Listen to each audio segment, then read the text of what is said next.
Hallelujah. യേശു കർത്താവിൻ്റെ അത്ഭുതവും അനുഗ്രഹവും ദൈവവും സാമർഥ്യമുള്ള നാമത്തിൽ യേശുവിൽ സമൃദ്ധി എന്നുള്ള പ്രോഗ്രാമിലേക്ക് നിങ്ങളെ എല്ലാവരെയും ഹാർദവമായി കർത്താവിൻ്റെ നാമത്തിൽ സ്വാഗതം ചെയ്യുന്നു.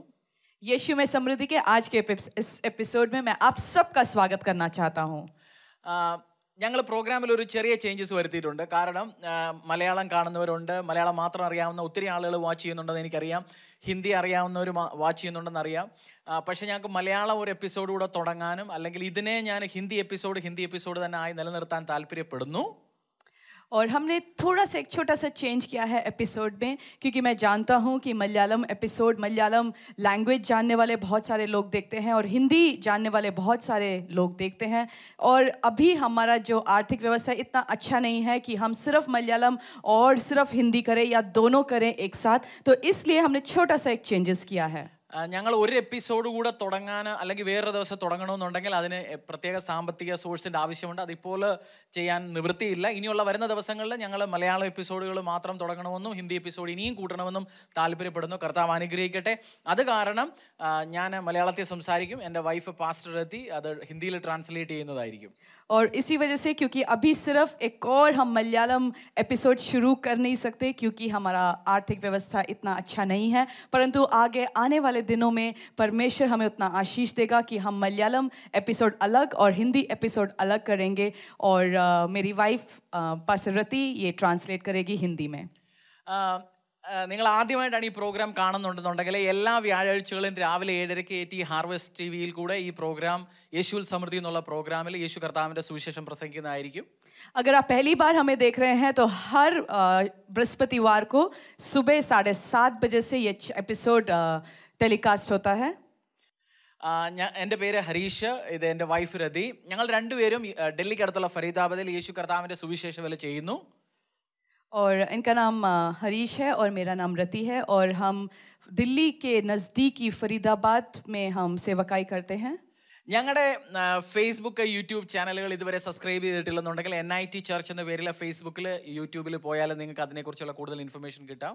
अगर आपने अभी तक हमारा फेसबुक और यूट्यूब चैनल को सब्सक्राइब नहीं किया तो अगर डिटेल्स नीचे दिए गए हैं उसमें आप जाके सब्सक्राइब कर सकते हैं और बाकी डिटेल्स आपको उन फेसबुक और यूट्यूब के माध्यम से सब पता चल जाएगा. ഈ പ്രോഗ്രാം തുടങ്ങിയതിന് ശേഷം ഞങ്ങൾക്ക് പ്രാർത്ഥന ലൈനിൽ കൂടെ ഞങ്ങളുടെ പ്രെയർ ലൈനിൽ ഒത്തിരി ആളുകൾ കോൾ ചെയ്ത് പ്രാർത്ഥിക്കണമെന്ന് പറഞ്ഞ് സംസാരിക്കുന്നുണ്ട്. और जब से हमने ये एपिसोड शुरू किया तो हमारे पास बहुत सारे कॉल्स आते हैं उन प्रेयर लाइन नंबर्स पे कि हमारे लिए प्रार्थना कीजिएगा. അതിൽ 80% ആളുകളും പ്രാർത്ഥിക്കാൻ പറയുന്നത് ഹസ്ബൻഡ് വൈഫ് ഞങ്ങളുടെ രണ്ടുപേരുടെയും തമ്മിൽ വഴക്കാണ്, അല്ലെങ്കിൽ വീട്ടിൽ സമാധാനമില്ല, മാരിറ്റൽ ഇഷ്യൂസ് ഉണ്ട്. അതിനെക്കുറിച്ചാണ് ഒരു 60-നും ഒരു 80-നും ഇടയ്ക്ക് ആളുകൾ പ്രാർത്ഥിക്കാൻ പറയുന്നത്.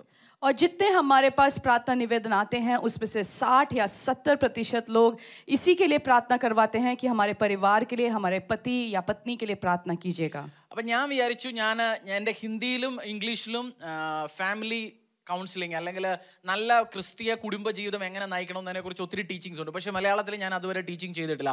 അപ്പം ഞാൻ വിചാരിച്ചു കർത്താവിൻ്റെ പരിശുദ്ധാത്മാവിൻ്റെ ഗൈഡൻസ് കാരണം ഇന്നും ഈ വരുന്ന എപ്പിസോഡും അടുത്ത എപ്പിസോഡിലും ഒരു ക്രിസ്തീയ കുടുംബജീവിതം എങ്ങനെ നയിക്കണം, നല്ല ഒരു എക്സാമ്പിളോട് കൂടി കുടുംബത്തിനും ചർച്ചിനും നിങ്ങളുടെ മക്കൾക്കും ജനറേഷൻസിനും അനുഗ്രഹമായ ഒരു കുടുംബജീവിതം എങ്ങനെ നയിക്കണം എന്നതിനെക്കുറിച്ച് ഞാൻ വിചാരിച്ചു ബൈബിളിൽ നിന്നും എൻ്റെ എക്സ്പീരിയൻസിൽ നിന്നും കുറച്ച് കാര്യങ്ങൾ ഞാൻ ഷെയർ ചെയ്യാമെന്ന് വിചാരിക്കുന്നു.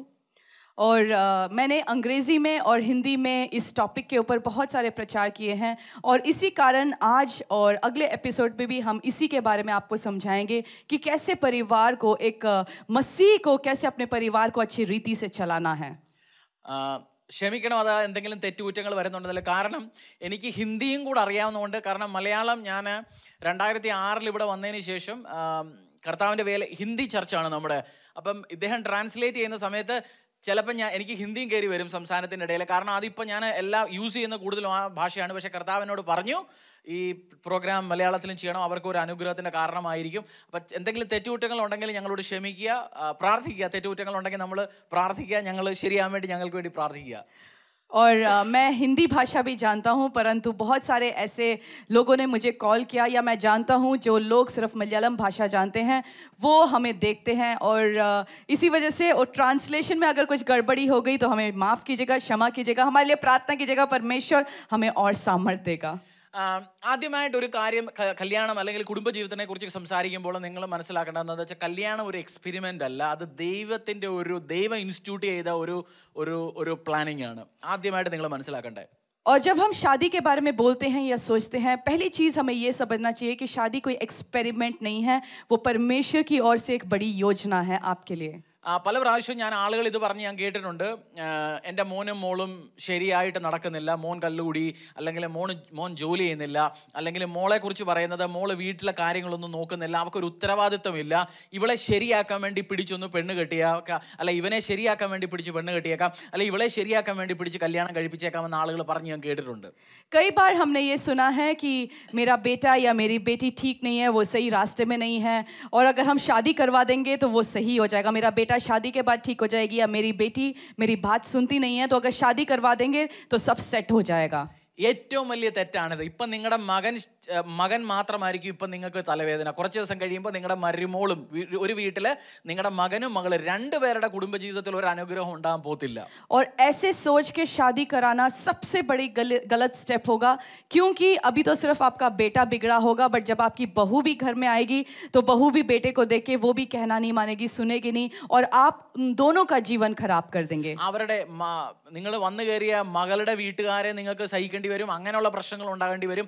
അതുകൊണ്ട് കല്യാണം നിങ്ങളൊരു കുടുംബത്തിൽ, ഇപ്പം ഞാൻ രണ്ടുകൂടെ മിക്സ് ചെയ്ത് പറയും, കല്യാണം കഴിച്ചവരെയും ഞാൻ അഡ്രസ്സ് ചെയ്യും, നിങ്ങൾ കല്യാണം ആലോചിക്കാൻ പോകുന്നു അതിനെക്കുറിച്ചും ഞാനൊരു ജനറലി ഈ കാര്യങ്ങൾ ഇന്ന് കർത്താവിൻ്റെ അനുഗ്രഹത്തോടു കൂടി നിങ്ങളുടെ മുന്നിൽ വെക്കാൻ താല്പര്യപ്പെടുന്നു. और सिर्फ बहू या बेटी के बारे में नहीं, जो उनका जो और परिवार है उनको भी आपको झेलना पड़ेगा. तो इन एपिसोड्स में हम यही बात करेंगे, सिर्फ शादीशुदा लोगों के विषय में ही नहीं, जो शादी करना चाहते हैं उनके विषय में भी हम बात करेंगे. നമ്മൾ നാട്ടിൽ പറയും ചെറുക്കനും പെണ്ണും കല്യാണം കഴിക്കാൻ പോകുന്നു, പക്ഷെ ഞാൻ പറയുന്നത് ചെറുക്കൻ്റെയും പെണ്ണിൻ്റെയും അല്ല കല്യാണം നടക്കുന്ന, സ്ത്രീയും പുരുഷൻ്റെയും കൂടാണ് കല്യാണം നടക്കേണ്ടത്. गांव में ऐसे कहते हैं कि लड़का और लड़की की शादी हो रही है, बट मैं ये कहता हूँ लड़का और लड़की की शादी नहीं होती, एक मनुष्य, एक आदमी और एक स्त्री की शादी होती है. ഞാൻ എന്താ അത് പറയുന്നതിൻ്റെ അർത്ഥം എന്ന് വെച്ചാൽ, നമ്മുടെ ഇന്ത്യൻ ഗവൺമെൻറ്റിനനുസരിച്ച് 21 വയസ്സായ ചെറുക്കനും 18 വയസ്സായ പെണ്ണിനും കല്യാണം കഴിക്കാം. പക്ഷേ 21 വയസ്സായതോ അല്ലെങ്കിൽ 18 വയസ്സായതോ മാത്രമല്ല കല്യാണത്തിന് മാനദണ്ഡമായി എടുക്കേണ്ടത്. और जैसे हमारे सरकार का जो नियम है, 18 वर्ष से जो ऊपर होते हैं वो शादी कर सकते हैं, परंतु ऐसा सिर्फ 18 वर्ष से ऊपर शादी कर सकते हैं यही नहीं, उनको वो मैच्योरिटी तक पहुंचना बहुत ज़रूरी है. ഞാൻ പറയുന്ന ഒരു ചെറുക്കന് 21 അല്ല 31 വയസ്സായെങ്കിലും അവന് സ്വന്തമായി നോക്കാൻ അറിയത്തില്ല, സ്വന്തം റൂം നോക്കാൻ അറിയത്തില്ല, സ്വന്തം കാര്യങ്ങൾ നോക്കാൻ അറിയത്തില്ല, സ്വന്തമായി വരുമാനമില്ല, സ്വന്തമായി ഒരു മെച്യൂരിറ്റി ഇല്ല, അവൻ 31 അല്ല 41 വയസ്സായാലും അവൻ ഇപ്പോഴും പയ്യനാണ്. ആ ഒരു പുരുഷൻ്റെ ലെവലിലേക്ക്, അല്ലെങ്കിൽ ഒരു കല്യാണം കഴിച്ച് ഒരു കുടുംബജീവിതം നയിക്കാൻ പറ്റിയ ലെവലിലേക്ക് അവൻ വളർന്നു കാണത്തില്ല. അപ്പം നിങ്ങൾ പലപ്പോഴും പ്രഷറൈസ് ചെയ്യരുത്. വയസ്സാകുന്നത് മാത്രമല്ല നല്ലൊരു കുടുംബജീവിതം നയിക്കാനുള്ള മാനദണ്ഡം പുരുഷന്. और मैं ये कहता हूँ कि अगर आपका बेटा अगर 21 साल का है और अभी भी अपना काम वो खुद नहीं कर सकता, अपना कमरा खुद नहीं सेट कर सकता, अपना कपड़ा खुद नहीं सेट कर सकता, और अगर 31 साल का भी हो गया तब भी वो अपना कार्य नहीं कर सकता, 40 साल का हो गया तब भी अगर वो अपना कार्य अपने आप नहीं कर सकता, तो उसके शादी के पीछे जोर मत लगाना, क्योंकि वो अभी मैच्योर नहीं हुआ उस लेवल में वो शादी करने के. അതുപോലെ മകള്, നിങ്ങളൊരു മകള് ഇപ്പോൾ 24-25 വയസ്സായി, നമ്മൾ വിചാരിക്കും ഒരു 24 വയസ്സായി 25 വയസ്സായി ഇവിടെ കല്യാണം കഴിച്ച് വിടണം. പക്ഷേ അവൾക്കൊരു കുടുംബജീവിതം നിങ്ങളുടെ വീട്ടിലുള്ളപ്പോൾ തന്നെ, നിങ്ങളുടെ കൂടെ നിൽക്കുമ്പോൾ തന്നെ ആ ഒരു വീടിനെ നോക്കുന്നില്ല, വീടിനെ നോക്കാനുള്ള കേപ്പബിലിറ്റി ഇല്ലെന്നുണ്ടെങ്കിൽ പോകുന്ന വീട്ടിലോട്ട് കല്യാണം കഴിച്ച് ചെല്ലുന്ന ഹസ്ബൻഡിന് അതൊരു അനുഗ്രഹവും അവരുടെ കുടുംബജീവിതത്തിൽ അതൊരു അനുഗ്രഹമായിരിക്കത്തില്ല. അതിന് മകളെ ആണെങ്കിലും നിങ്ങൾ അറിയാവുന്ന പെൺകുഞ്ഞുങ്ങളെ ആണെങ്കിലും അതിനെ തയ്യാറാക്കി ഒരു നല്ലൊരു ക്രിസ്തീയ കുടുംബജീവിതത്തിലേക്ക് കാലെടുത്ത് വെക്കുന്നതിന് വേണ്ടി അവരെ തയ്യാറാക്കേണ്ടതുണ്ട്. അവർക്ക് ആ മെച്യൂരിറ്റി കൊണ്ടുവരേണ്ടതുണ്ട്. അത് കഴിഞ്ഞ് മാത്രമേ നിങ്ങൾ കല്യാണത്തിന് വേണ്ടി ആളുകളോട് പറയാവൂ. या आपकी बेटी जो है हो सकता है 24 साल की हो गई होगी, 25 साल की हो गई होगी, अगर वो अपने घर का कार्य अभी रिस्पॉन्सिबिलिटी नहीं ले सकती, तो वो दूसरे घर में जब जाएगी तो उस घर का रिस्पॉन्सिबिलिटी वो कैसे लेगी? तो उस मैच्योरिटी में उसको आना है, उसको रिस्पॉन्सिबल बनना है, इससे पहले कि वो दूसरे घर में जाके अपना कार्य शुरू करें. കാരണം ഞാൻ പലപ്പോഴും പറയുന്നത് ഒരു മനുഷ്യൻ അല്ലെങ്കിൽ ഒരു ആണ്, ഒരു പുരുഷൻ, അവൻ വീട്ടിൽ പൈസ കൊണ്ടുവരാൻ പറ്റും, ഒരു വീടുണ്ടാക്കാൻ പറ്റും. വീടെന്ന് പറഞ്ഞാൽ ഒരു ഇഷ്ടിക കൊണ്ടുള്ള ഒരു വീട്, ഒരു റൂം, ഒരു ബിൽഡിംഗ് ഉണ്ടാക്കാൻ പറ്റും. പക്ഷേ അത് അവനെ കൊണ്ട് ഒരിക്കലും അതൊരു ഹോമായി അല്ലെങ്കിൽ അതൊരു കുടുംബമായി മാറ്റാൻ ഒരു പുരുഷനെ കൊണ്ട് പറ്റത്തില്ല, അത് പെണ്ണ് അല്ലെങ്കിൽ സ്ത്രീയാണ് അവളുടെ കൈ കൊണ്ട്, അവളുടെ ബുദ്ധി കൊണ്ട്, അവളുടെ സാമർഥ്യം കൊണ്ട് അതിനെ ഒരു കുടുംബമാക്കി മാറ്റുന്നത്. मैं हमेशा यही कहता हूँ कि जो आदमी होता है वो रुपया पैसा कमा के घर में लेके आ सकता है, वो कमरा बना सकता है, वो ईंटों के द्वारा उस कमरे को बना सकता है, पर घर हमेशा एक औरत बनाती है अपने प्यार से, अपने पूरे इच्छा से, प्रेम के द्वारा उसको उन कमरों को वो घर में सजाती है. അതുപോലെ കാരണം ഞാൻ എന്താ ഇത് പറയാൻ കാരണമെന്ന് വെച്ചാൽ, ഒരു വൈഫ് അവൾ നല്ല രീതിയിൽ വീട് ഉണ്ടാക്കുന്ന സമയത്ത്, കുടുംബം ഉണ്ടാക്കുന്ന സമയത്ത് ഹസ്ബൻഡ് അവളുടെ പ്രിയപ്പെട്ടവൻ ഹസ്ബൻഡിന് വീട്ടിലെത്തുന്നത് ഒരു എൻജോയ്മെന്റ് ആയിരിക്കണം. അവൻ വിചാരിക്കണം എനിക്ക് വീട്ടിലെത്തേണ്ട, ഓഫീസ് വിട്ടാൽ 5:30 ഓഫീസ് വിട്ടാലും 6 മണിക്ക് ഓഫീസ് വിട്ടാലും 11 മണി വരെ എങ്ങനെയെങ്കിലും ഇരുന്ന് പോയി കിടന്ന് വീട്ടിൽ ഉറങ്ങാം, അങ്ങനെയുള്ളൊരു സ്ഥലമാകരുത്. നിങ്ങളുടെ ഹസ്ബൻഡിന്, കേൾക്കുന്ന കുഞ്ഞുങ്ങൾ, പെൺകുഞ്ഞുങ്ങൾ, കേൾക്കുന്ന സ്ത്രീകൾ, ഇത് നിങ്ങളുടെ മനസ്സിലേക്ക് എടുക്കുക. ക്രിസ്തീയ കുടുംബജീവിതം നയിക്കണമെന്നുണ്ടെങ്കിൽ നിങ്ങളുടെ ഹസ്ബൻഡ് നിങ്ങളുടെ ഹസ്ബൻഡിന്റെ ഏറ്റവും സേഫ് ആയിട്ടുള്ള, ഹസ്ബൻഡിന് ഏറ്റവും വരാൻ ഹസ്ബൻഡ് വെയിറ്റ് ചെയ്യുന്ന സ്ഥലമാക്കി നിങ്ങളുടെ വീടിനെ മാറ്റണം. और जितनी स्त्रियां हैं ये ज़रूर याद रखिएगा कि अपने घर को ऐसे बनाइएगा कि आपका पति जो है 5:30 बजे अगर ऑफिस से निकलता है तो उसको क्रेव करना चाहिए कि मैं घर में पत्नी के साथ अपने समय को बिताऊंगा. अपने प्रेम के द्वारा, अपने शरीर के द्वारा उसको ये लगना चाहिए कि मैं अपने घर जाऊंगा, अपने पति के साथ, अपने बच्चों के साथ समय को बिताऊंगा. നിങ്ങൾ ചിലപ്പോൾ വിചാരിക്കും പാസ്റ്ററിന് എത്ര എക്സ്പീരിയൻസ് ഉണ്ട് കല്യാണത്തിൽ. ഞാൻ 30 വർഷമായിട്ട് കല്യാണം കഴിച്ചു, ഞാൻ 8 വർഷമായിട്ട് കല്യാണം കഴിച്ചു. ഞങ്ങൾ രണ്ടും വിവാഹിതരായിട്ട് 13 വർഷമാകുന്നു അല്ലേ? और आप ये कहते होंगे कि पास्टर जी आप कैसे ऐसे कह सकते हो, हमारी शादी को तो 30 साल हो गए, 20 साल हो गए या 10 साल हो गए, आप कैसे कह सकते हो? पास्टर जी इसीलिए कहते हैं कि हमारे शादी को भी 13 साल हो गए और आउट ऑफ हमारे एक्सपीरियंस से हम आपको ये समझा सकते हैं. ഞങ്ങൾക്ക് 3 കുഞ്ഞുങ്ങളുണ്ട്, और हमारे 3 बच्चे हैं, ഞങ്ങൾക്ക് ബിസിനസ് ഉണ്ട്, हमारा अपना व्यवसाय भी है, ഞങ്ങൾക്ക് ഈ ചർച്ചിന്റെ മിനിസ്ട്രിയുടെ ആവശ്യങ്ങളുണ്ട്, और कलीसिया के अलग अलग सेवकाई भी है. ഞങ്ങളുടെ ജീസസ് കിച്ചന്റെ ഡെയിലി ചാരിറ്റി ഫീഡിംഗ് പ്രോഗ്രാം നടക്കുന്നു. जीसस किचन जो डेली चैरिटी फीडिंग प्रोग्राम है वो भी चलता है साथ में साथ. ഇത് രണ്ടും ഞങ്ങൾ ഒരുമിച്ച് കൊണ്ട് നടക്കുന്നു. और ये सब हम एक साथ लेके चलते हैं. ഒരു ചർച്ച് നടത്തിക്കൊണ്ട് ഞങ്ങൾക്ക് ഒരു 70-80 വിശ്വാസികളുണ്ട്. ഒരു ചർച്ച് നടത്തിക്കൊണ്ട് പോകുന്ന സമയത്ത് തന്നെ അതിന് പല പല പ്രശ്നങ്ങളുണ്ട്. അതില് और हमारे पास 80 से 90 विश्वासी हैं जो हर संडे, हर रविवार को कलीसिया अटेंड करते हैं. उसके साथ साथ बहुत सारे प्रॉब्लम्स आते हैं. ജീസസ് കിച്ചൻ എന്ന് പറഞ്ഞ ഫീഡിംഗ് പ്രോഗ്രാം നടത്തിക്കൊണ്ട് പോകുന്നത് ഈസി അല്ല, അതിലും പല പല പ്രശ്നങ്ങൾ വരാറുണ്ട്. जीसस किचन जो फीडिंग प्रोग्राम है वो भी इजी नहीं है चलाना, उसमें भी बहुत सारे दिक्कतें आती हैं. ഞങ്ങളുടെ ബിസിനസ്സിനകത്ത് ഒത്തിരി പ്രശ്നങ്ങൾ വരാറുണ്ട്. हमारे व्यवसाय में भी बहुत सारे परेशानियां आती हैं. ഞങ്ങളുടെ ഇന്റർപേഴ്സണൽ റിലേഷൻഷിപ്പ് നല്ലോണം വച്ചില്ലെന്നുണ്ടെങ്കിൽ ആസ് എ ഹസ്ബൻഡ് വൈഫ് ഞങ്ങൾക്ക് കർത്താവിന്റെ വേല, ബിസിനസ് ഒന്നും ഞങ്ങളെ കൊണ്ട് ചെയ്യാൻ പറ്റത്തില്ല. अगर हम दोनों के बीच में जो रिलेशनशिप है वो अगर अच्छा नहीं होगा तो कोई भी चीज सही रीति से नहीं चलेगा और हम सेवकाई भी अच्छी रीति से नहीं कर पाएंगे. അപ്പൊ ഞാൻ എന്തോ പറയുന്നതെന്ന് വെച്ചാൽ, ഞാൻ എൻ്റെ എക്സ്പീരിയൻസുകളിൽ നിന്ന് പറയുന്നത്, ഞങ്ങളുടെ കല്യാണ സമയത്ത് ആദ്യകാലത്ത് ഇപ്പോഴും ഇടയ്ക്കിടയ്ക്ക് പ്രശ്നങ്ങൾ വരാറുണ്ട്. ആളുകൾ പറയുന്നു, അല്ലെങ്കിൽ ഒരാൾ പറയുക, എൻ്റെ ജീവിതത്തിൽ ഒന്നും ഒരു പ്രശ്നമില്ല, ഞങ്ങളുടെ ജീവിതം എന്നും സ്വർഗ്ഗമാണ്, ഞങ്ങൾ എന്നും പാലും തേനും ഒഴുകുക, കള്ളമാണ് പറയുന്നത്. और मैं ये नहीं कहता कि हमारे शादी में भी कोई दिक्कत नहीं होती, छुटमुट हमेशा लड़ाइयाँ चलती रहती हैं. और अगर आप ये कहते हो कि अरे हमेशा नहीं, कभी कभार चलती रहती हैं, पर अगर आप ये कह रहे हो कि पासी जी मेरी शादी तो बहुत अच्छी है, मेरी शादी तो ऐसा लगता है स्वर्ग में शादी हुई है और दाख मधु उसमें से निकलता है, दूध उसमें बहता है और शहद उसमें से बहता है, मुझे नहीं लगता कि वो सही है. ചിലപ്പോൾ ചെറിയ പ്രശ്നങ്ങളുണ്ട്. അപ്പോൾ അതിനെ ഹാൻഡിൽ ചെയ്ത് മുന്നോട്ട് പോകുന്നത്. ഞാൻ പറയും, ഞാൻ യൂട്യൂബിലും ടി വിയിലും ഒക്കെ പലരിരുന്ന് കല്യാണം അങ്ങനെ വേണോ എന്ന് കല്യാണം കഴിക്കാത്ത പല അച്ഛന്മാരും ഇരുന്ന് അഡ്വൈസ് ചെയ്യുമ്പോൾ ഞാൻ പറയും, ഇവർക്ക് ഇത് എങ്ങനെ അറിയാം? നിങ്ങളുടെ എക്സ്പീരിയൻസിൽ കൂടെ അല്ലല്ലോ പറയുന്നത്, നിങ്ങളിത് എന്താ പറയുന്നത്, വല്ലവരും പറയുന്നത് കേട്ടല്ലേ പറയുന്നത്.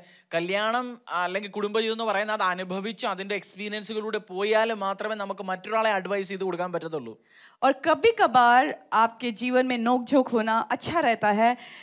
कई बार मैंने देखा है फेसबुक और यूट्यूब में अलग अलग लोग जिन्होंने शादी नहीं किया, वो शादी के बारे में काउंसलिंग कर रहे होते हैं. मैं सोचता हूँ कि वो शादी के बारे में काउंसलिंग कैसे कर सकते हैं जब उन्होंने खुद शादी नहीं की, उन्होंने खुद वो प्रॉब्लम्स, वो इश्यूज को फेस नहीं किया जो एक पति या पत्नी फेस करते हैं. നിങ്ങൾ ഹസ്ബൻഡ് വൈഫ് ആണെന്നുണ്ടെങ്കിൽ ഈ ഞാൻ പറയുന്നത് വളരെ ശ്രദ്ധിച്ച് കേൾക്കുക. നിങ്ങൾ ഒരുമിച്ചിരുന്ന ഒരു ഇംഗ്ലീഷിൽ ഒരു കോഡ് ഉണ്ട്, family which prays together stays together.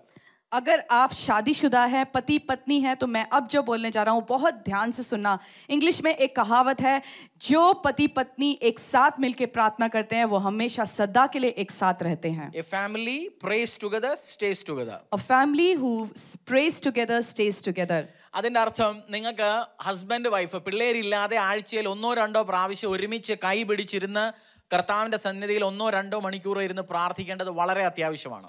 इसका मतलब हफ्ते में कम से कम एक बार, जब आपका परिवार नहीं है, आपके बच्चे नहीं हैं, तो पति पत्नी एक साथ हाथों को हाथ पकड़ के प्रार्थना कीजिए, परमेश्वर की उपस्थिति में बैठिए। കർത്താവ് പറയുന്നത് നിങ്ങൾ ഈ ഭൂമിയിൽ 1-2 നിങ്ങൾ എന്ത് എഗ്രി ചെയ്ത് പ്രാർത്ഥിച്ചാലും ഞാൻ അത് അനുഗ്രഹിക്കുമെന്നാണ് പറയുന്നത്. അപ്പൊ നിങ്ങൾക്ക് ഈ ഭൂമിയിൽ എഗ്രി ചെയ്ത് ആ ഒരാളുടെ കൂടെ നിന്ന് എഗ്രി ചെയ്ത് പ്രാർത്ഥിക്കാൻ പറ്റിയ നിങ്ങളുടെ ഏറ്റവും ബെസ്റ്റ് പാർട്ണർ പറയുന്നത് നിങ്ങളുടെ ഹസ്ബൻഡ് അല്ലെങ്കിൽ വൈഫാണ്. और वचन में भी ये लिखा है, जहां एक या दो सम्मति में आके जब प्रार्थना करते हो तो परमेश्वर उस प्रार्थना को सुनता है। और इस भूमि पे, इस संसार में आपका पति या आपके पत्नी से अच्छा कोई भी आपके संग सम्मति देने के लिए नहीं है। तो इससे अच्छा है अपने पति और पत्नी का हाथ पकड़ के एक एग्रीमेंट में आके प्रार्थना में जाइए। എനിക്കിപ്പം ട്രാൻസ്ലേഷൻ ചെയ്യണമെന്നുണ്ടെങ്കിൽ എനിക്ക് ഇവിടെ നോർത്ത് ഇന്ത്യയിൽ ഞാൻ മലയാളം പറ്റി സംസാരിക്കുന്നു, ഹിന്ദി പറഞ്ഞ് മനസ്സിലാക്കാൻ നമ്മുടെ കൂടെ ആളില്ല. അപ്പം എന്നെ മിനിസ്ട്രിയിൽ ഇപ്പം ആരാ സഹായിക്കുന്നേ? जैसे कि हमारे सेवकाई में भी, जैसे मैं अब मलयालम में, पासी जी जैसे मलयालम में बोल रहे हैं और उसको हिंदी में ट्रांसलेट करने के लिए यहाँ पे नॉर्थ में तो कोई नहीं मिलेगा मुझे जो मलयालम से हिंदी में ट्रांसलेट करेंगे। तो परमेश्वर ने मेरे को बीवी दी है जो मेरी मदद करती है, तो परमेश्वर ने वो कार्य किया। ഞാൻ പറയുന്നതിൻ്റെ അർത്ഥം നിങ്ങൾക്ക് നിങ്ങളുടെ മിനിസ്ട്രിയിൽ, ബിസിനസ്സിൽ നിങ്ങൾക്ക് പല പല കാര്യങ്ങൾക്കും ദൈവം തന്നിരിക്കുന്ന ഏറ്റവും നല്ല ഹെൽപ്പർ, ഏറ്റവും നല്ല സപ്പോർട്ടർ എന്ന് പറയുന്നത് നിങ്ങളുടെ ഹസ്ബൻഡ് അല്ലെങ്കിൽ നിങ്ങളുടെ വൈഫാണ്. मैं ये कहना चाहता हूँ कि इस संसार में जो परमेश्वर ने आपको सबसे अच्छा गिफ्ट और हेल्पर दिया है वो आपका पति या आपकी पत्नी है। അപ്പോൾ ഒരുമിച്ചിരുന്ന് പ്രാർത്ഥിക്കുക, ഒരുമിച്ച് കർത്താവിൻ്റെ സന്നിധിയിൽ ഇരിക്കുക. പല പ്രശ്നങ്ങളും നിങ്ങളെ കൊണ്ട് കൗൺസിൽ ചെയ്ത് അല്ലെങ്കിൽ മനസ്സിലാക്കി വെച്ച്, പലരും പ്രശ്നങ്ങൾ ഉണ്ടാകുന്ന സമയത്ത് പറയും, അപ്പ ഇവളോടൊന്ന് പറഞ്ഞ് മനസ്സിലാക്കുക, അമ്മ ഇവളോടൊന്ന് പറഞ്ഞ് മനസ്സിലാക്കുക, നാത്തൂന് അവനോടൊന്ന് പറഞ്ഞ് മനസ്സിലാക്കുക. പക്ഷെ ഞാൻ പറയുന്നതെന്ന് പറഞ്ഞാൽ ഏറ്റവും ബെസ്റ്റ് കർത്താവിനോട് പ്രാർത്ഥിക്കുമ്പോൾ തന്നെ പല പല പല ഇഷ്യൂകളും ഓട്ടോമാറ്റിക്കലി സെറ്റിൽ ആകും. കർത്താവ് അതിൽ ഒരു വഴി കാണിച്ചു തരും. നിങ്ങളുടെ കുടുംബത്തിലെ പ്രശ്നങ്ങൾ പകുതി മാറി തുടങ്ങും. പകുതിയല്ല, ഞാൻ പറയുന്ന 99% മാറി തുടങ്ങും.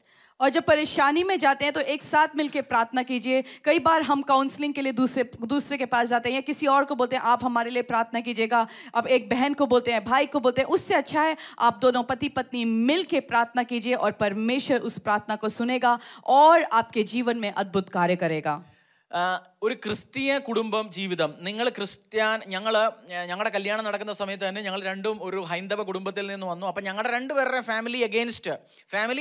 ഫാമിലി അഗെയിൻസ്റ്റ് വൈഫ് രതിയുടെ ഫാമിലി, അവരുടെ അച്ഛനും അമ്മയും യേശു കർത്താവിനെ അറിഞ്ഞത് കാരണം അവരുടെ രണ്ടുപേരുടെ സപ്പോർട്ട്, അവരുടെ പല എക്സ്റ്റെൻഡഡ് ഫാമിലികളുടെയും സപ്പോർട്ട് ഇല്ലായിരുന്നു. പക്ഷേ എൻ്റെ ഫാമിലി ലാസ്റ്റ് മൊമെൻറ്റ് തന്നെ ആ കല്യാണം നടക്കാതിരിക്കാൻ വേണ്ടി അവരല്ല ഡെവിൾ ട്രൈ ചെയ്തു. അപ്പം ഞാൻ പറയാമെന്നു വെച്ചാൽ ക്രിസ്തീയ ഒരു ഹസ്ബൻഡ് വൈഫ്, ഒരു ക്രിസ്ത്യൻ ഹസ്ബൻഡ് വൈഫ് ഒരുമിച്ച് വരുന്നതിനെ ഡെവിൾ എതിർക്കും.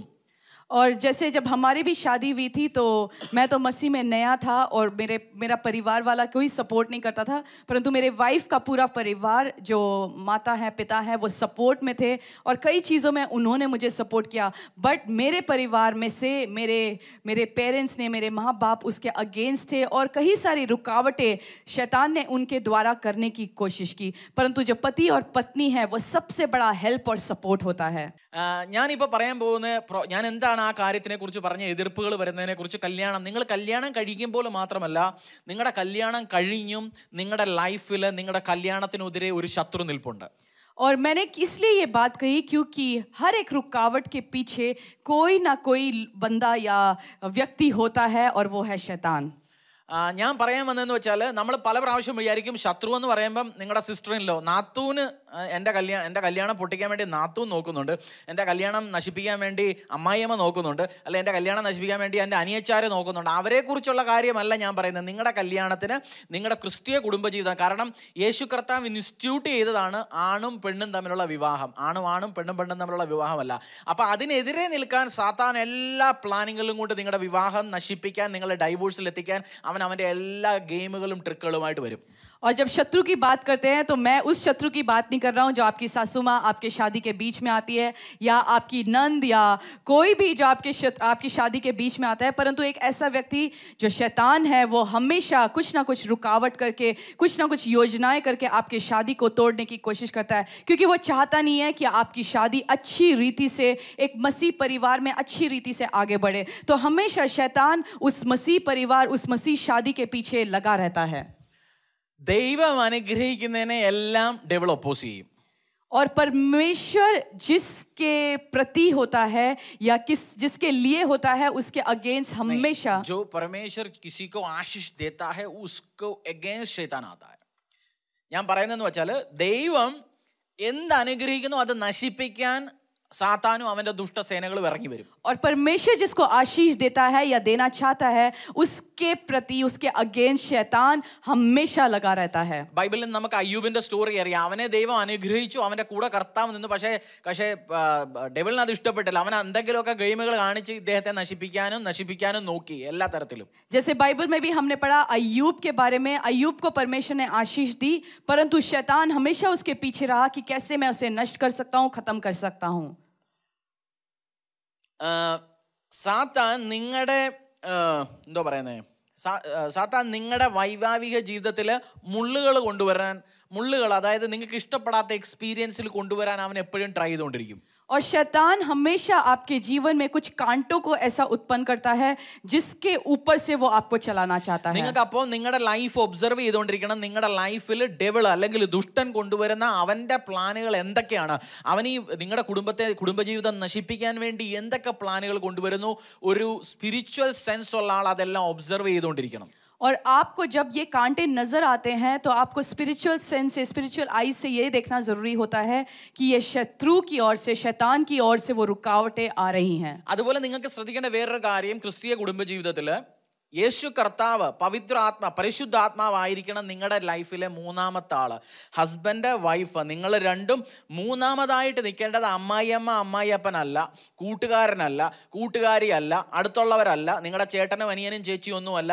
പരിശുദ്ധാത്മാവായിരിക്കണം, യേശു കർത്താവിൻ്റെ പ്രസൻസ് ആയിരിക്കണം, അദ്ദേഹമായിരിക്കണം നിങ്ങളുടെ കുടുംബജീവിതത്തിൽ മൂന്നാമതായിട്ട് ഉറപ്പിച്ച് നിർത്തേണ്ട ആള്. और आपके शादी का जो तीसरा व्यक्ति है वो आपकी सासू माँ या ससुर या भाई बंधु नहीं होना चाहिए, परंतु पवित्र आत्मा वो तीसरा व्यक्ति होके जो आपको गाइड करेगा, जो आपको काउंसिल करेगा, वो जब रहेगा तो आपका पारिवारिक जीवन सफलता में जाएगा. പല കാര്യങ്ങളും നിങ്ങൾ ഇരുന്ന് കൗൺസിൽ ചെയ്തു, ബുദ്ധി ഉപയോഗിച്ചു, ഗെയിം ട്രിക്ക് ചെയ്തു, ദേഷ്യപ്പെട്ടു, ബ്ലാക്ക് മെയിൽ ചെയ്തു, പിണങ്ങിയിരുന്നു, അങ്ങനെ എല്ലാം ചെയ്തു നോക്കിയിട്ടും ചിലത് ശരിയാകുന്നില്ലെന്നുണ്ടെങ്കിൽ ഞാൻ പറയുന്നു, എൻ്റെ സുഹൃത്തെ, എൻ്റെ പെങ്ങളെ, എൻ്റെ ബ്രദറെ, ഇന്ന് മുതൽ പ്രാർത്ഥിക്കാൻ തുടങ്ങുക. പരിശുദ്ധാത്മാവിനെ നിങ്ങളുടെ ജീവിതത്തിലേക്ക് ഇൻവൈറ്റ് ചെയ്യുക. നിങ്ങളുടെ വിവാഹിക ജീവിതത്തിലേക്ക് കർത്താവിനോട് പറ ഇത് വർക്ക് ചെയ്യാൻ, നല്ല ഒരു അനുഗ്രഹം നിറഞ്ഞ ഒരു കുടുംബജീവിതമാക്കാൻ. जब नोकझोंक होता है उस नोकझोंक में हम किसी और के द्वारा काउंसिल कराने की कोशिश करते हैं, हम किसी और के पास जाते हैं हेल्प के लिए, मदद के लिए. हम अपने ससुर या सासू माँ या पत्नी की माँ से जाके कंप्लेंट करते हैं, उससे बोलते हैं काउंसिल करने के लिए. पर ये सब अलग रख के अगर आप पवित्र आत्मा से बात करोगे, प्रार्थना में परमेश्वर की उपस्थिति में बैठोगे, तो आपको हर एक प्रॉब्लम का सोल्यूशन मिलेगा. എൻ്റെ വിശ്വാസമാണ് ഇന്ന്, കാരണം ഈ പ്രോഗ്രാം അരമണിക്കൂറുള്ള ഞങ്ങളുടെ ഒരു ജീസസ് കിച്ചനെ കുറിച്ചുള്ള ഒരു നമ്മുടെ ഡെയിലി ഫീഡിംഗ് പ്രോഗ്രാം, അതിനെക്കുറിച്ചും ഞങ്ങൾ കുറച്ച് സംസാരിക്കാൻ, അതിനെക്കുറിച്ച് ഒരു പ്രസൻറ്റേഷൻ ചെയ്യാൻ താല്പര്യപ്പെടുന്നു. അതിനു മുമ്പ് ഞാൻ നിങ്ങളുടെ കല്യാണത്തിന് വേണ്ടി, നിങ്ങളുടെ കുടുംബജീവിതത്തിന് വേണ്ടി, കല്യാണം കഴിക്കാത്തവർക്ക് വേണ്ടി, കഴിക്കാൻ പ്ലാൻ ചെയ്യുന്നവർക്ക് വേണ്ടി, നല്ല വിവാഹ ജീവിതം നയിക്കുന്നവർക്ക് വേണ്ടി ഞങ്ങൾ രണ്ടുപേരും കൂടെ ചേർന്ന് പ്രാർത്ഥിക്കാൻ താല്പര്യപ്പെടുന്നു. और इस टाइम हम इस एपिसोड को अंत करने जा रहे हैं, क्योंकि एक जीसस किचन का एक छोटा सा वीडियो भी है, उसको भी आप ज़रूर देखिएगा. उससे पहले कि हम दोनों मिलके आपके शादी के लिए, आपके विवाहिक जीवन के लिए, आपके पारिवारिक जीवन के लिए प्रार्थना करना चाहते हैं. കണ്ണുകളെ അടച്ച് आंखों को बंद करते हुए, എൻ്റെ കർത്താവേ, എൻ്റെ യേശുവേ, നന്ദി. ഈ സമയത്ത് ഇവരോട് അങ്ങയുടെ ദൈവനാമത്തിൽ ബൈബിളിൽ നിന്നും എൻ്റെ എക്സ്പീരിയൻസിൽ നിന്നും കർത്താവെ നല്ല ഒരു വൈവാഹിക ജീവിതം നയിക്കേണ്ടതിനെ കുറിച്ച് സംസാരിക്കാൻ എനിക്ക് അവസരം തന്നതിനെ നന്ദി അപ്പാ. और खुदावंत यीशु, इस टाइम मैं धन्यवाद करना चाहता हूँ जो अवसर आपने मुझे दिया कि इन परिवारों के लिए, इनके व्यवहारिक जीवन के लिए मैं प्रार्थना कर सकूँ. കർത്താവെ, ഈ കാണുന്ന എല്ലാ വ്യൂവേഴ്സിനെയും, കല്യാണം കഴിക്കാൻ പ്ലാൻ ചെയ്യുന്ന കുഞ്ഞുങ്ങളെയും, കല്യാണം കഴിക്കാൻ വെയിറ്റ് ചെയ്യുന്ന ആളുകളെയും, കല്യാണം കഴിച്ച് നല്ല വിവാഹ ജീവിതം നയിക്കുന്നവരെയും അഥവാ എന്തെങ്കിലും പ്രശ്നങ്ങളുള്ളവരെയും എല്ലാം ഞാൻ അങ്ങയുടെ കൈകളിലേക്ക് ഏൽപ്പിച്ച് പ്രാർത്ഥിക്കുന്നു അപ്പാ. और परमेश्वर इस टाइम जितने भी लोग मुझे देख रहे हैं, चाहे वो उन्होंने शादी नहीं किया या अपने लिए लड़का या लड़की ढूंढ रहे हैं, या जिन लोगों ने शादी कर लिया, सबको मैं तेरे हाथों में देता हूँ. എൻ്റെ പ്രാർത്ഥനയാണ് അപ്പാ, അനുഗ്രഹിക്കണമേ കർത്താവെ. അവരുടെ വിവാഹ ജീവിതത്തിൽ മൂന്നാമതായി നിന്ന് പരിശുദ്ധാത്മാവെ സന്തോഷവും അനുഗ്രഹങ്ങളും അഭിഷേകങ്ങളും ദയകളും കൊടുത്ത് അവരുടെ ലൈഫിനെ ഒരു നല്ല ഒരു അഭിഷേകം നിറഞ്ഞ, നല്ല ഒരു അനുഗ്രഹം നിറഞ്ഞ വൈവാഹിക ജീവിതമാക്കി മാറ്റി നിർത്തണമേ അപ്പാ. और खुदावंद यीशु, मेरी प्रार्थना है पिता परमेश्वर, अपने दया से, अपने अनुग्रह से इनको भरना पिता, और इनका जीवन एक बहुत अच्छा मसीह परिवार में आगे चलता रहे पिता परमेश्वर, और तेरे प्रेम में, तेरे दया में, तेरे अनुग्रह में ये भरते जाएं खुदावंद. എല്ലാ പൈശാചിക ശക്തികളോടും അന്ധകാര ശക്തികളോടും ഈ സമയത്ത് യേശു കർത്താവിന്റെ നാമത്തിൽ ഞാൻ അതിനെ ശപിച്ച് പ്രാർത്ഥിക്കുന്നു. എല്ലാ പൈശാചിക ശക്തികളും നിങ്ങളുടെ ലൈഫിൽ നിന്നും, കുടുംബത്തിൽ നിന്നും, നിങ്ങളുടെ വൈവാഹിക ജീവിതത്തിൽ നിന്നും വിട്ടുപോട്ടെ. हर एक दुष्ट की शक्ति, हर एक अंधकार की शक्तियों को, उसकी योजना को यीशु के नाम से मैं कैंसिल करता हूँ. കർത്താവ് ഇവരെ അനുഗ്രഹിക്കണമേ. ദയോട് സാമർത്ഥ്യത്തോടെ ഇവരുടെ വിവാഹിക ജീവിതത്തിനെയും കുഞ്ഞുങ്ങളെയും നോക്കണമേ. परमेश्वर इनको आशीषित करना पिता, इनके परिवार को, इनके बच्चों के जीवन को, इनके बीच में जो रिलेशनशिप है सबको ब्लेस करना, आशीषित करना खुदावंद. നന്ദി, ഞങ്ങളുടെ പ്രാർത്ഥന കേട്ടതിനായി യേശു കർത്താവിന്റെ നാമത്തിൽ തന്നെ ഞാൻ പ്രാർത്ഥിക്കുന്നു. धन्यवाद, हमारे प्रार्थनाओं को सुनने के लिए यीशु के सामर्थ्य नाम से इस प्रार्थना को मांगते हैं. Hallelujah, hallelujah. അതുപോലെ നിങ്ങൾ പ്രാർത്ഥിച്ചോ, നിങ്ങൾ കണ്ടുകൊണ്ടിരിക്കുന്നു, നിങ്ങൾ ക്രിസ്ത്യൻ കുടുംബത്തിൽ ജനിച്ച ആളായിരിക്കാം, യേശു കർത്താവിനെ ചിലപ്പോൾ അറിയത്തില്ലായിരിക്കാം, ഹൈന്ദവ കുടുംബത്തിൽ നിന്നായിരിക്കാം, മുസ്ലിം കുടുംബത്തിൽ നിന്നായിരിക്കാം. ഞാൻ നിങ്ങളോട് ഷെയർ ചെയ്യാൻ താല്പര്യപ്പെടുന്നു. ഹൈന്ദവ കുടുംബത്തിൽ ജനിച്ച എന്നെ, രതിയെ, ഞങ്ങളെ യേശു കർത്താവ് സ്നേഹിച്ചു, അദ്ദേഹത്തിന്റെ സ്നേഹം അറിയാൻ ഞങ്ങളെ അനുവദിച്ചു. और आप एक ऐसे व्यक्ति देख रहे होंगे जिसने कभी भी यीशु मसीह के बारे में जाना नहीं या उसके बारे में सुना नहीं, परंतु यीशु मसीह जब हम एक विश्वासी परिवार में पैदा नहीं हुए थे, उस अविश्वासी परिवार से परमेश्वर ने हमें चुना और हमें अपना प्रेम और अपने अनुग्रह से भर दिया. ആ കർത്താവ് നിങ്ങളെ അനുഗ്രഹിക്കുന്നു. കർത്താവിന് ജീവിതം കൊടുക്കുക, കർത്താവ് യേശുവിനെ സ്വീകരിക്കുക. നിങ്ങളുടെ പാപങ്ങളിൽ നിന്ന്, നിങ്ങളുടെ ലൈഫിലെ പ്രശ്നങ്ങളിൽ നിങ്ങളെ മാറ്റി അനുഗ്രഹിക്കാൻ എൻ്റെ കർത്താവായ യേശുവിന് കഴിയും. और वही परमेश्वर अपने सामर्थ को, अपने प्रेम को, अपने आनंद को आपके जीवन में उंडेल सकता है कि अगर आप अपना जीवन उस यीशु मसीह के हाथों में सौंप देंगे. കുറിച്ച് കൂടുതൽ അറിയാൻ താല്പര്യമുണ്ട്, എന്തെങ്കിലും പ്രാർത്ഥനാ വിഷയങ്ങൾക്ക് താല്പര്യമുണ്ടെന്നുണ്ടെങ്കിൽ താഴെ തന്നിരിക്കുന്ന നമ്പറുകളിൽ വിളിക്കുക. अगर आप यीशु के बारे में और कुछ जानना चाहते हैं या कोई भी प्रार्थना विषय है, जो नीचे दिया गया नंबर है उस पे आप कॉल कीजिएगा और हम आपके लिए प्रार्थना करेंगे. കർത്താവ് നിങ്ങളെ അനുഗ്രഹിക്കട്ടെ. ദയോടെ സാമർത്ഥ്യത്തോടെ നിങ്ങളെ നിങ്ങളുടെ കുടുംബത്തെ നോക്കട്ടെ. और प्रभु यीशु मसीह का प्रेम और उसका अनुग्रह आपके ऊपर सदा बना रहे. Bye bye. Praise the Lord. Praise the Lord.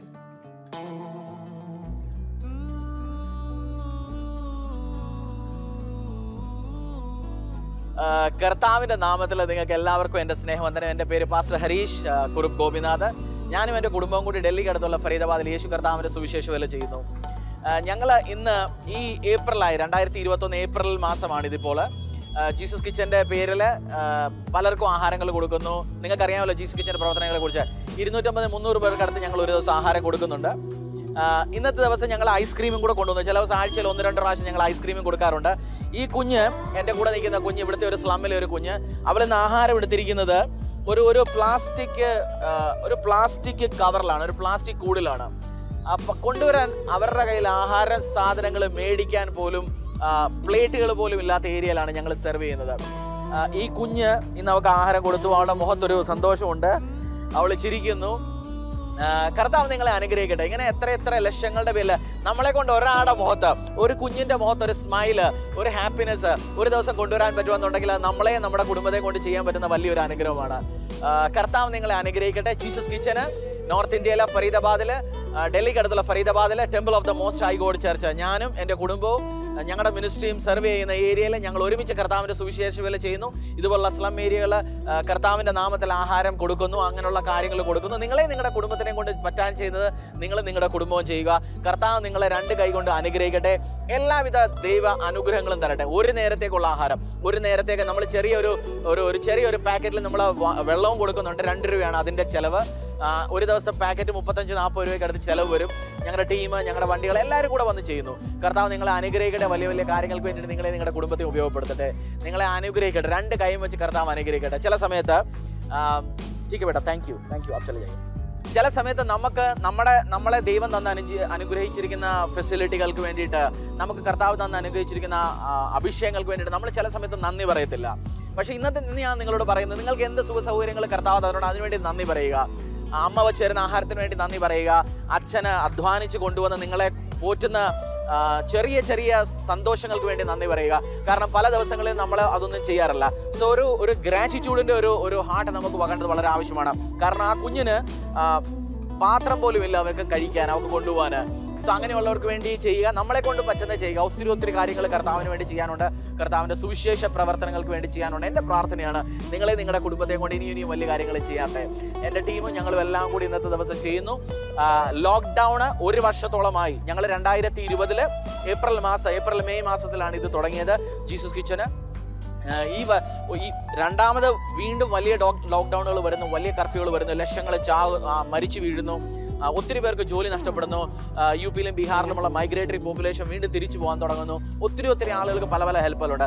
നിങ്ങളെ നിങ്ങളുടെ കുടുംബത്തെയും കൊണ്ടും പറ്റാവുന്നത് ചെയ്യുക. കർത്താവ് നിങ്ങളെ അനുഗ്രഹിക്കട്ടെ. ഞാൻ നിങ്ങൾക്ക് വേണ്ടി പ്രാർത്ഥിക്കാൻ താല്പര്യപ്പെടുന്നു. എൻ്റെ കർത്താവേ, എൻ്റെ ദൈവമേ, ആകാശത്തിൽ നിന്ന് 2 കൈകളും തുറന്ന് ഈ ജീസസ് കിച്ചന് വേണ്ടിയും ഞങ്ങളുടെ ഗോസ്പൽ വർക്കിന് വേണ്ടിയിട്ടും സുവിശേഷ പ്രവർത്തനങ്ങൾക്ക് വേണ്ടിയിട്ടും കൈ നീട്ടുന്നവരെ നീ 2 കൈയും വെച്ച് അനുഗ്രഹിക്കണമേ എൻ്റെ തമ്പുരാനെ. അവരുടെ മേളിൽ ആകാശം തുറക്കട്ടെ, അവരുടെ മേളിൽ സ്വർഗം തുറക്കട്ടെ. എൻ്റെ കർത്താവ് 2 കൈയും വെച്ച് ഇവരെ അനുഗ്രഹിക്കട്ടെ. നന്ദി കർത്താവ്, എൻ്റെ പ്രാർത്ഥന കേട്ടതിനായിട്ട്. എബ്രഹാം, ഇസാക്ക്, യാക്കൂബിന്റെ കർത്താവേ, നന്ദി ഞങ്ങളുടെ പ്രാർത്ഥന കേൾക്കുന്നതിനായി. ഇവരെ അനുഗ്രഹിക്കണമേ അപ്പാ, ഉയർത്തണമേ. യേശുവിന്റെ നാമത്തിൽ തന്നെ ഞാൻ പ്രാർത്ഥിക്കുന്നു. നന്ദി എൻ്റെ കർത്താവ്, നമ്മുടെ കർത്താവ് നിങ്ങളെ അനുഗ്രഹിക്കട്ടെ. ഇന്നത്തെ ദിവസം നല്ലതായിരിക്കട്ടെ, ഇനി വരുന്ന ദിവസങ്ങൾ നല്ലതായിരിക്കട്ടെ. യേശുവിന്റെ നാമത്തിൽ ആമേൻ.